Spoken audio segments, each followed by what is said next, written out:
예. 그 이제 여기 있다 보니까 여러 분들을 이렇게 만나면서 지내게 되는 것 같아요. 물론 목사님들도 많이 만나지만 저와 다른 분야에 있는 여러 사람들을 만날 기회가 많은 것 같습니다. 지난주에도 이 사업을 하시는 집사님 한 분을 만나 뵀는데 아주 이 큰 사업을 하시는 분이시더라고요. 이런저런 이제 이야기를 하다가 그 페이팔의 그 CEO죠. 그 피터 틸이 쓴 책인데 그 제로 투 원이라는 책을 그렇게 막 저한테 강력히 추천해 주셨습니다. 아마 보신 분들도 있으리라 이렇게 생각이 되는데요. 제가 인제 추천만 했으면은 안 봤을 텐데 막 제가 안 볼 것 같으면서 자기가 막 서점에서 막 "사 주고 싶다." 막 이렇게 하시는 거예요. 내가 꼭 보겠다." 했습니다. 그래서 그거 보니까 뭐 나름대로 한때 베스트셀러였나 보더라고요, 제로 투 원. 그래서 제가 그 책을 뭐 그렇게 두껍지 않더라고요. 그래서 인제 꼭 독후감을 제출해야 될 것 같은 느낌이라 가지고 그것을 봤습니다. 이 제로 투 원이라는 것이 0 에서 1 이겠지요. 그죠? 그러니까 없는 것에서 있는 것이라는 겁니다. 그죠? 확률로 따지면은 뭐 일어나지 않을 확률에서 일어나야만 할 확률을 의미하는 수학적인 그 도식이 되기도 할 거고요. 우리가 굳이 또 성경적인 의미를 따지자면 무에서 유를 창조한 것도 그렇게 제로 투 원이라고 이렇게 표현할 수도 있을 겁니다. 없던 것에서 있는 것을 만든 기업은요, 독점을 할 수밖에 없다라는 논리를 펴니다. 이런 독점은 성공하는 기업의 공통적인 특징이 된다라는 것이었죠. 그 부분 좀 인상적으로 봤습니다. 예전에 이제 제가 개인적으로 이렇게 추천을 받아 가지고 본 책이 그 블루오션 전략이라는 책이었는데요. 그것도 인제 기업 경영의 그 베스트셀러였습니다. 제가 좀 받은 인상이 '그것과 같은 얘기인 것 같아.' 이런 생각이 들더라고요. 표현이 다르지요, 표현이. 그때는 이제 동생이 추천을 해서 봤는데 블루오션 전략이라고. 그때는 블루오션 전략이라고 표현했다면 이 피터 틸은요, 여기서 창조적 독점이라는 말을 사용하더라고요. 그러면서 각 시대마다 미래를 바라보던 시대 정신을 이 피터 틸은 네 가지로 정리를 했습니다. 첫 번째로는요. 명확하게 낙관적인 미래. 명확히 낙관적인 미래. 그죠? 분명히 그 낙관적인 미래가 보인다는 거죠. 두 번째로는 불명확하지만 낙관적인 미래라는 정신을 가질 수가 있다라는 겁니다. 세 번째 시대 정신은요. 명확하게 비관적인 미래가 있고요. 네 번째로는 명확하게 불명확한데 비관적인 미래 이렇게 네 가지로 총 나눠서 지금 우리가 살고 있는 시대를요. 네 번째 불명확하며 비관적인 시대로 정리하고 있는 그 피터 틸의 그 논리를 한번 쭉 따라가 봤습니다. 앞으로 무엇을 하면서 살아야 할지 확신이 없다라는 거지요. 예전에는 예컨대 평생 직장 개념 같은 게 있었습니다. 한 사람이 직장에 취직하면요. 사실 그 직장에서 그 사람 가족을 다 책임져 줬습니다. 그 사람이 한 20년 일하다가 뭐 일찍 죽는다고 해도 그 회사에서 또 자녀를 취직시켜 가지고 그렇게까지라도 해서 책임을 져 줬다라는 겁니다. 근데 뭐 그런 시대는 갔지요. 20년 있기도 힘들고요. 뭐 그렇게 있는다고 한들 뭐 능력이 있다고 보지도 않고 책임져 주지도 않습니다. 불안합니다. 그죠? 그리고 비관적이고 민감한 이 시대의 특징이 있다라는 겁니다. 이 정치적 올바름과 같은 정신적인 가치를 아주 중요하게 받아들입니다. 또한 앞선 세대보다 엄청난 풍요를 누리지만 정신적으로는 훨씬 큰 스트레스를 받는 시대라고 정의하고 있습니다. 이 피터 틸은 두 가지 유형으로요, 사람을 그 미래를 보는 사람을 나눕니다. 첫 번째로는 본질적 진실을 기반으로 세상을 바라보는 사람이 있고요. 두 번째로는 현재 상태, 우리가 딱 봤을 때 지금 현재 상태, 측정되는 현재 상태를 기반해서 미래를 예측하는 사람. 이 두 가지로 나눠요. 예를 들면 이제 빌 게이츠 같은 경우 이제 당시 이제 사람들이 컴퓨터를 기본적으로 다룰 수도 없는 시절이었다라는 겁니다. 근데 빌 게이츠가 그때 이런 말을 한다고 했다고 하죠. "인터넷이 세상을 바꿀 것이다." 그때 빌 게이츠와 인제 완전히 다른 예측을 내놓은 사람이 있는데 뭐 탁월한 경제학자지요. 폴 크루그먼. 이 폴 크루그먼이 했던 말은요. "인터넷은 팩스보다 못할 것이다. 이렇게 말을 했다고 합니다. 이 폴 크루그만은 실패했죠, 사실. 그죠? 현재 상태로 미래를 예측했기 때문일 겁니다. 당시 이제 현재 현 상태를 보면은 사람들이 컴퓨터 조작에도 익숙하지 않았거든요. 그러니까 무슨 인터넷이 세상을 바꾼다고 이렇게 할 수 있었겠어요. 현실에 기반해서 예측을 하다 보니까 이 팩스보다 못할 것이다라고 할 수밖에 없었습니다. 하지만 빌 게이츠는 본질에 충실했다라는 겁니다. 국경 없이 정보 교환이 가능한 그 인터넷의 본질에 충실해서 발언을 한 게 어떻게 보면 미래에 대한 똑부러진 예측이 된 셈이죠. 예컨대 이제 2008년에 그 서프라임 모기지 사태에도요, 이 본질을 본 사람에게는 예측이 아니라 당연한 수순이었다라고 말을 하고 있습니다. 그 서프라임 신용으로는 부동산이 무너질 수밖에 없는 것이 사실 그 당시 본질이었다라는 겁니다. 특별한 예상이 아니었다는 말이에요. 그냥 앞선 세대가 이런 실수를 한 까닭은 풍요를 일구었기 때문인데요. 풍요로운 시대에는 나약한 사람을 만들어내기 때문이다라는 이 정리를 보여줍니다.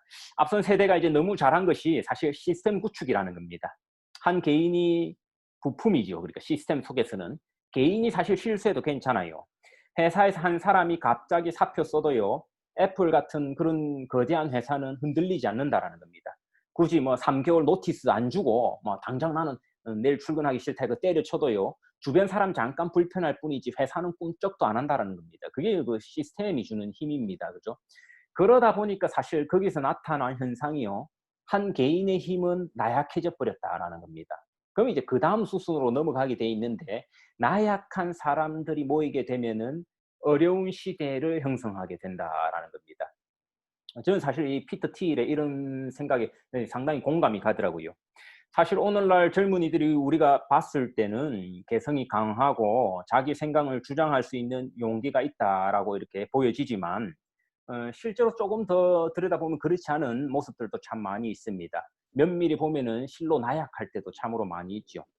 미래에 대한 불확실성과 비관적인 전망은 한 개인을 나약하게 만들기 쉽습니다.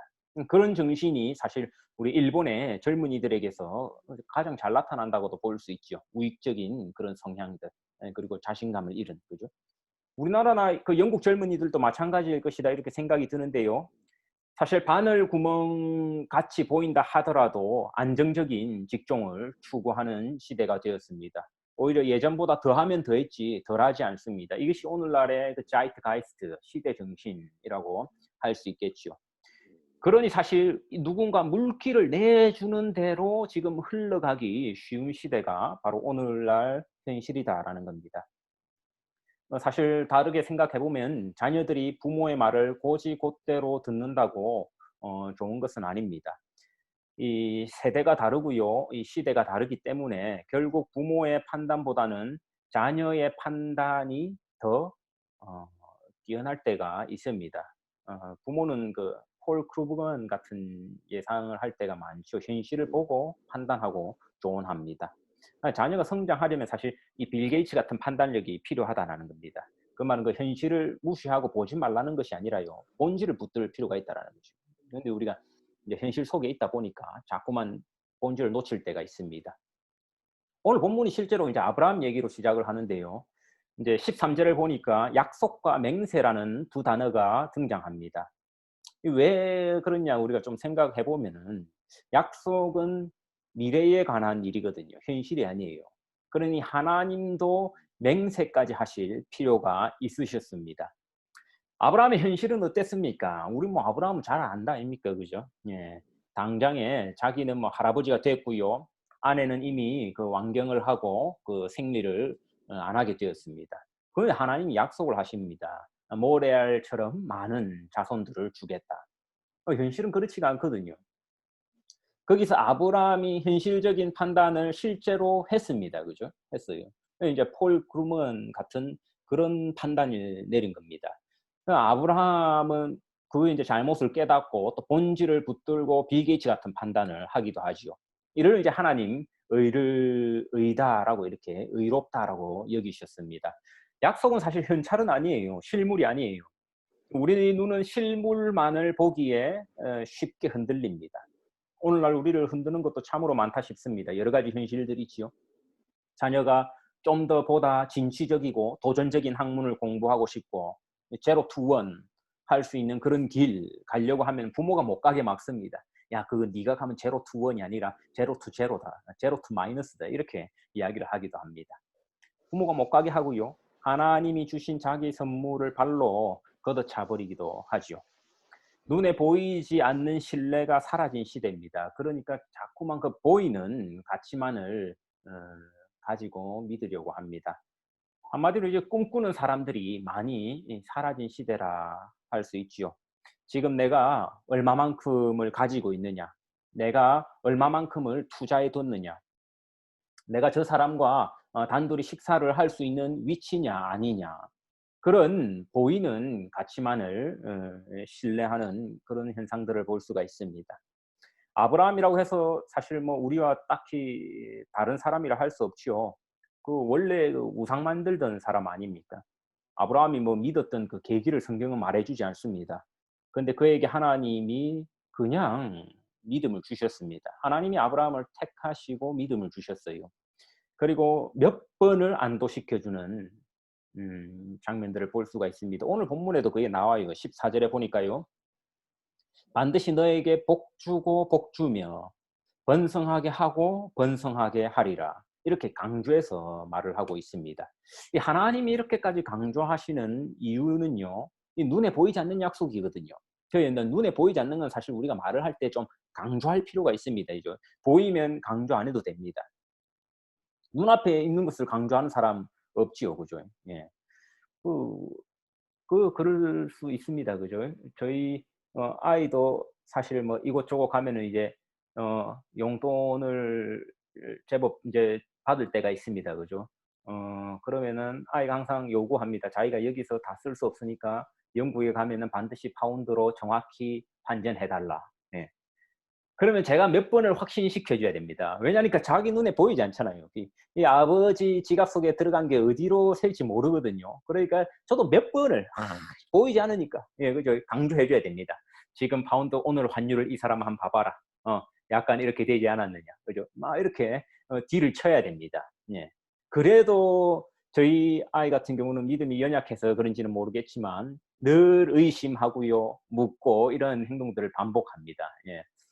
하지만 저는 하나님처럼 친절하지 않기 때문에 막 이렇게 버럭버럭 화를 낼 때도 있는데 아무튼 그래요. 눈에 보이지 않으니까. 지가 지금 맡겨 놨으니까 안 보이는 거예요. 근데 보이면 그러지 않겠지요. 보이면 아버지가 바로 파운드로 환전해서 딱 주면은 그거 뭐 몇 번 묻겠어요. 그죠? 인제 아버지가 이게 계속 아버지 지갑은 블랙홀 같아서 자기가 막혀 놓으면 쏙쏙 들어가기만 하니까. 예.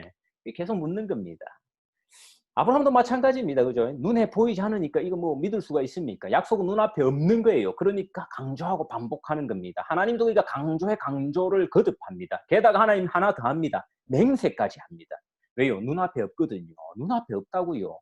누가 눈앞에 있는 걸 두고 맹세합니까? "내 너한테 돈 1,000,000원 줄게." 맹세한다. 왜 맹세해요? 지금 없거든. 지금 없고 나중에 줘야 되니까 맹세하는 거 아닙니까? 지금 있으면 맹세할 필요 없어요. 그냥 1,000,000원 꺼내 줘 버리면 그만입니다. 아브라함 그렇게 하나님 맹세하셨는데요. 흔들립니다. 예 그래 우리 아브라함 이해해 줄 만해요. 자기 딴에는 머리를 써 가지고 어떻게 합니까? 쳐버렸지요. 우리 아내한테는 가능성이 없다 해 가지고 쳐버렸고 아들을 놓기도 합니다. 또는 그 자기 아내를 누이라고 속이고요. 다른 남자에게 보내기도 합니다. 아브라함도 약속을 믿었지만 이렇게 흔들렸던 순간들이 있었습니다. 우리도 흔들릴 수 있습니다. 오늘날 이슈들이 참 몇 가지 굵직한 이슈들이 있더라고요. 코로나, 뭐 부동산 이런 것들 얼마나 우리를 흔들 만한 강력한 폭풍들입니까? 이 환경이란 것이 사실 무시할 수 없거든요. 이런 한 환경에요. 이 개인이 얼마나 쉽게 나약해질 수 있는지 모릅니다. 그런 개인이 나약해지는 것이 또 이 오늘날 시대 정신의 특징이 아닙니까? 북극곰도 못 버텨요, 북극곰도. 저 이제 북극곰 그 체중이요. 1980년대 초만 해도 평균 북극곰 체중이 260kg대였대요. 근데 이제 요즘 북극곰은요 230kg 그러니까 한 30kg 이렇게 감량된 급이 됐다라는 겁니다. 이제 그 현상 가운데 원인 가운데 하나가요. 이제 북극이 이제 녹고 이렇게 하면서 식량 조달을 할 수 없는 환경에 이제 적응을 해야 되니까 이 북극곰이 어떤 식으로 생존을 하냐니까 지방 축적량을 줄이는 겁니다. 그러니까 먹이를 적게 먹어도 유지될 수 있는 몸으로 변함으로써 그런 이런 환경에 북극곰이 적응하게 된 거죠. 하지만 그 30kg 평균 체중이 30kg 줄었어도요. 여전히 우리는 그 북극곰 앞에 까불면 안 됩니다. 그 성격이 난폭합니다. 체중이 줄었다고 해도요. 늘씬한 여우가 됐다는 말이 아니라 한 이전보다는 한 30kg 가벼운 북극곰이 되었다라는 것입니다. 우리도 마찬가지일 수 있습니다. 그죠? 체질은 좀 변화할 수 있어요. 시대 정신에 따라서 우리 한 40년 전의 기독교인의 모습과 지금의 기독교인의 모습은 좀 변할 수는 있습니다. 그러나 그 성질, 그 속에 신자라는 사실 자체가 변한 것은 아니겠지요.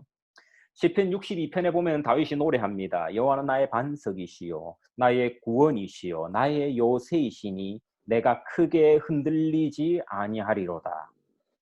이 언어는요, 다짐 언어입니다. 다짐 언어라는 것은요, 그 독특한 특징이 있습니다. 다윗이 흔들리지 않았다라는 말이 아니에요. 흔들리기 때문에 내가 흔들리지 않았으면 좋겠다라는 다짐을 내뱉는 언어라는 것입니다. 흔들리지 않는 사람은 애초부터 그런 말을 하지 않아요. 옆에 있는 사람 보니까 아파트 값이 올랐어요. 내 아파트는 보니까 위치 선정 잘못해 가지고 분양값보다 더 떨어졌어. 예. 그때 '나는 흔들리지 말아야지.' 그 흔들리지 말아야지 한다는 거는요, 다짐입니다, 다짐. 흔들리기 때문에 넘어지지 않기 위한 다짐을 내뱉는 것이지요. 아브라함은 흔들렸습니다. 다윗도 흔들렸고요. 그들은 사실 우리네 이 평범한 사람들보다 오히려 많이 흔들린 사람들이라 할 수 있겠지요. 사실 우리도 그 정도로 흔들리진 않습니다. 막 내 아내를 누이라고 속이고 뭐 '저 사람한테 소개시켜 주자.' 뭐 이렇게까지 막 흔들리고 뭐 이러진 않잖아요. 그들은 흔들렸지만 하지만 그럼에도 불구하고 떠내려가지는 않았던 자들이었습니다. 15절을 보니까 아브라함의 결말이 나오지요. "오래 참아 약속을 받았느니라."고 합니다. 하나님의 은혜 밖으로 떠내려가지는 않았다라는 사실을 알 수가 있습니다. 예수님 체포되자 베드로가 극심하게 흔들렸습니다. 그죠? 별거 아닌 정말 여종 아이한테 흔들려 버립니다. 예수님 배신하지요. 그러나 떠내려가지는 않습니다. 예수의 세계에서 끊어지지 않습니다. 우리도 하루를 살면서 얼마나 많은 순간 예수님을 여러 번 배신합니까? 이 모든 이들의 공통점, 하나님이 주신 약속을 소망으로 가졌다라는 사실입니다. 사실 우리가 오늘 읽은 본문 히브리서는요, 신약 중에서 유일하게 저자가 언급되지 않은 책입니다. 누가 쓴지를 알 수가 없어요. 하지만 정말 기가 막힌 표현이 나옵니다. 이 소망을 뭐라고 합니까? 영혼의 닻이라고 하고 있죠. 배가 바다 한가운데서도요, 표류하지 않는 이유는 닻이라는 묵직한 그 추가 있기 때문입니다. 닻을 내린 배도요, 파도에 울렁울렁거리며 흔들립니다. 그러나 그 물살에 떠내려가지는 않습니다. 오히려 요동치는 그 배 가운데서도요, 물고기를 낚을 수가 있게 되죠. 왜냐하면 그 배가 흔들릴 뿐이지 떠내려가는 것은 아니거든요. 그 오래전 혹시 영화인데요. 그 멜 깁슨 나오는 액션 영화인데 그 혹시 그 랜섬이라는 영화 보신 분들 계신지 모르겠습니다. 예. 그 옛날 그 액션 영화 좋아하시는 분들은 보셨을 텐데요. 그 인제 멜 깁슨이 그 되게 성공한 그 기업가로 나옵니다. 성공한 기업가가 이제 그 어떤 뭐 투자회인가 하여튼 뭐 그런 그 파티 같은 자리에 있는데 그 자기 자녀를 보고 있는데 자녀가 순식간에 사라져요. 그 계단 옆에 인제 기대어 있었는데요. 예, 자녀가 인제 보니까 그 인질범들에게 납치된 겁니다. 그러니까 인제 몸값 랜섬이죠. 랜섬이 그 영화의 제목입니다. 인제 아내가 없어지고 아내가 그 아이가 없어졌다고 막 소란하고 인제 멜 깁슨도 그걸 알고 '이 어떻게 하나.' 하는데 아니나 다를까 인제 유괴범한테 딱 전화를 받습니다. 예, 유괴범이 200만 달러인가 그거 하여튼 그 요구를 합니다. "그러면은 내가 아이를 보내 주겠다."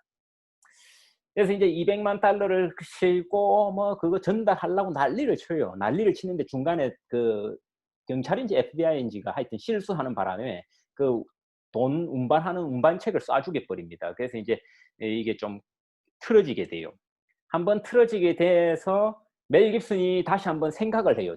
되묻습니다.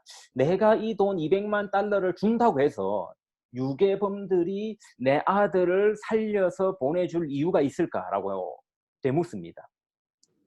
그때 이제 뭐 아내는 표정이 막 이렇게 썩어 가지고 남편이 뭐 저런 생각을 하나 하는데, 멜 깁슨은 그런 생각을 했어요. 그리고 아주 기발한 제안을 합니다. 인터뷰가 막 들어왔을 때 그 기자들에게 "내가 내 아들을 유괴한 이 사람에게 현상금으로 그 동일한 200만 달러를 걸겠다." 이렇게 합니다. 예. 그래서 그 유괴범이 막 화가 나 가지고 아내한테 막 협박을 하고 이렇게 합니다. 그러자 멜 깁슨이 이제 현상금을 2배로 올려 버립니다. 400만 달러. 그러니까 이 유괴범들 사이에서 분열이 일어납니다. 예. 분열이 일어나고 결국은 유괴범들이 자기 동료를 막 쏴 죽이고 그 400만 달러를 가져가기 위해서, 그 아들을 되찾고, 그 뒤에 이제 나머지 또 여러 가지 이제 숙제들이 있는데요. 그런 문제들을 해결하고 깔끔하게 끝나는, 그 아마 보신 분들이 있는 그 액션 영화입니다. 그 멜 깁슨이요, 인질범들의 요구에 처음에는 흔들립니다. 하지만 나중에는요, 400만 달러 더블을 걸므로써 유괴범들에게 이 돈을 현상금으로 걸어 버림으로써 오히려 자기가 그 유괴범들을 흔들어 버리는 상황을 가지고 오고 그 리드해 나가게 되지요. 우리에게 그 썩어질 소망이 아니라요, 하나님 참된 소망을 주셨습니다. 하나님의 약속이 있다면 사실 우리는 떠내려가지 않을 뿐만 아니라요, 거기서도 복이 남는 삶을 살아갈 수 있다라는 겁니다. 유괴범들에게 끌려다니지 않고요, 오히려 유괴범들을 흔들어 버리는 그런 멜 깁슨이 보여줬던 그런 삶의 자세로 우리 또 신자들이 살아갈 수 있는 가능성이 있다라는 것입니다.